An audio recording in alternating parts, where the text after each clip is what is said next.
Hello Internet! Welcome to Wednesday's Serial. Today I want to talk about this. What I really want to talk about is a line that came under fire today, and it is on the last page of the comic. I cannot really talk about this without going to something of spoiler territory for Batman/Robin Eternal, but I don't feel like I'm also going to spoil that much. And I'm really going to talk around the issue more than talk about the comic. But if you're worried about me spoiling anything, you've been fairly warned. This is a different kind of thing than where I usually met, so there you go. So right off the bat, if you're unfamiliar with what the drama's about, in the final page of Batman/Robin Eternal issue 4, which came out today, Stephanie Brown, spoilers, says to Cassandra Cain, the assassin, except she doesn't say it directly. She says in general that she thinks Cassandra is barely a person, and that Harper's being rational. But no one's upset about that. And so I think to understand why I think this is actually one of the most fascinating lines of the comic, I kind of have to go through where this is at pre and post Flashpoint. Cassandra Cain is one of my favorite DC characters, one of my favorite superhero comic characters. When you start going outside that realm, she drops down the list significantly. But she is interesting to me mostly for her Batgirl run. Through a good chunk of it, the beginning chunk, she was silent, meaning the comics were a breeze to go through, though interesting, taking the art in different ways. She didn't talk. She was able to communicate with Batman in a weird way through fighting in a certain ways. They didn't play that like too hokey. But she eventually learned to read and speak more, and that came mostly through her friendship with Stephanie Brown, who has been, at that time, was different costume every year, basically. They were like the two best friends of comics for the longest time, especially in the Bat Family situation. And having this dynamic is a sharp contrast from that. That is where they were. Now, we're looking at something completely different. Stephanie Brown has not been so much a part of things, really. Only came around with Batman Eternal last year, and mostly dealt with her father, who was the criminal, and took him down, or helped take him down. And dealing with that was her main thing. We really only got an extended amount of her origin story. She hasn't really had a moment to shine. She hasn't really had much post Flashpoint. Cassandra Cain's more interesting. She was part of Batman Incorporated, which is technically post 52, and whether or not that actually plays into this story remains to be seen.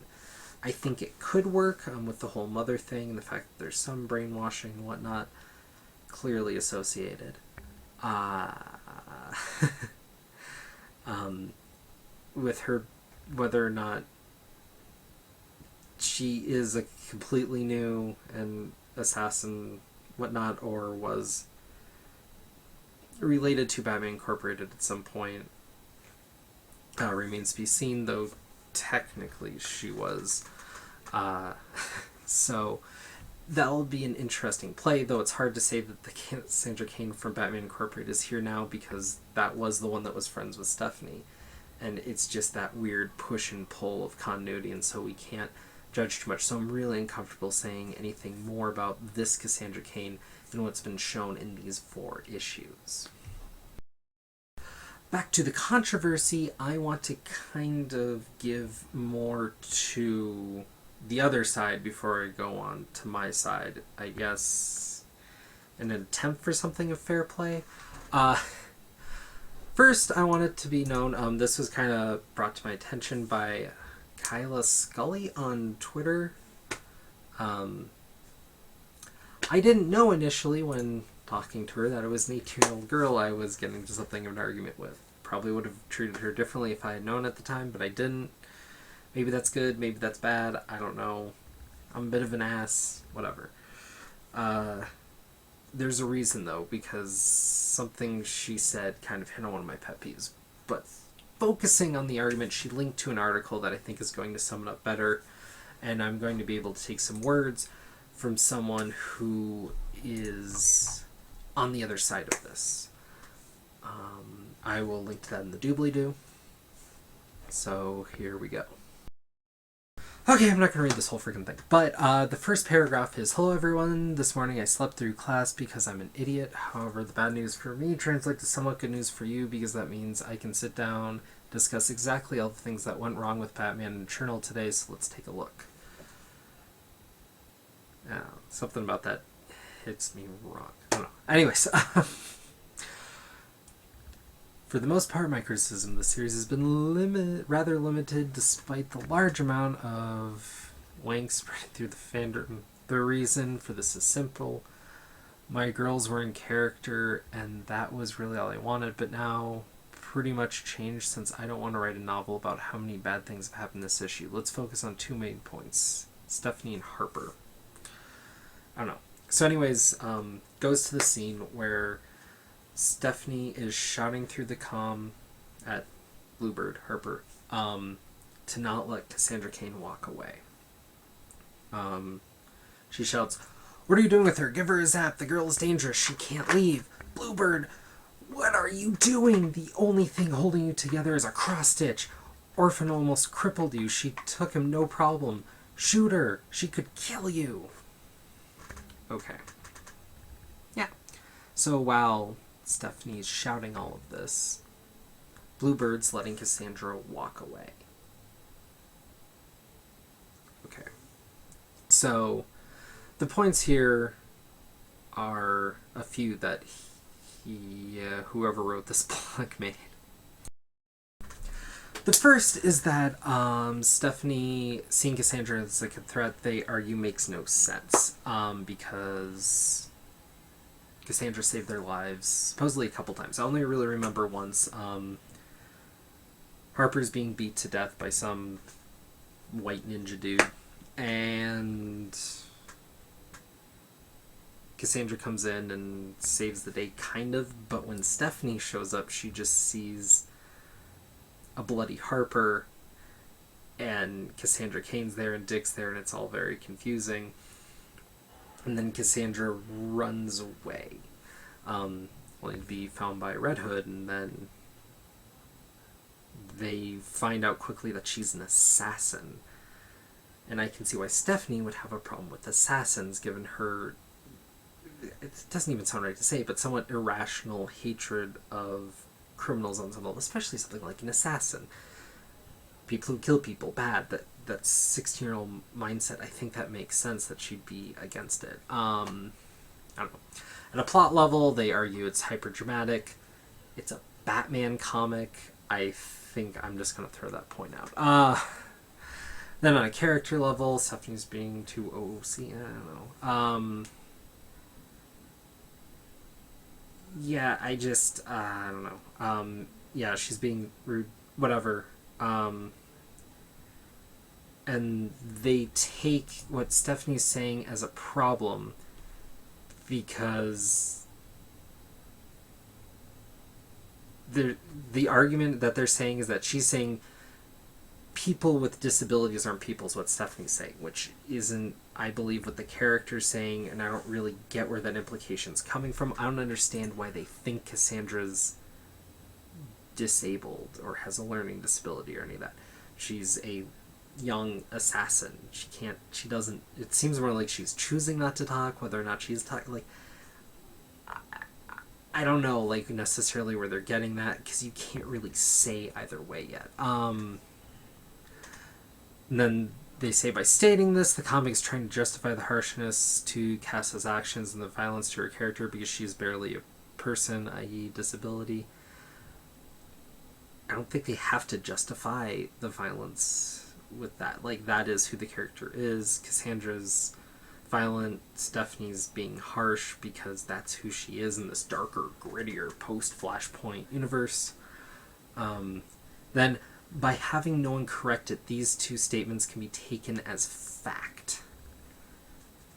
No one's had a chance, really, to contradict it, because this, again, was on the last page. So, fuck off. Also, kind of cliffhangery, so there's kind of that rule of whatever's on the last page might be hyper heightened, and then kind of be brought down by the first page of the next comic. That's already happened in this series, with where Red Hood and Cassandra meet in the first to second issue. That's just kind of rule of drama more than politics. And through that, this comic is furthering a narrative in society that people with disabilities are lesser and not worthy. What? I don't understand how these people are getting that. I think there's a bigger societal problem here. Here's my big point. I'm going to have to break because my camera's weird. Up until now, I'm arguing comics versus someone else with comics, and that's all fine. We're allowed to have different opinions, different views, and different thoughts, and that's all great. Diversity adds, and we should be pushing each other. But now we're looking at fiction that's pushing us and judging it. So, here's my problem. Here's the line that's crossed that makes this not just a comics debate, but kind of a problem.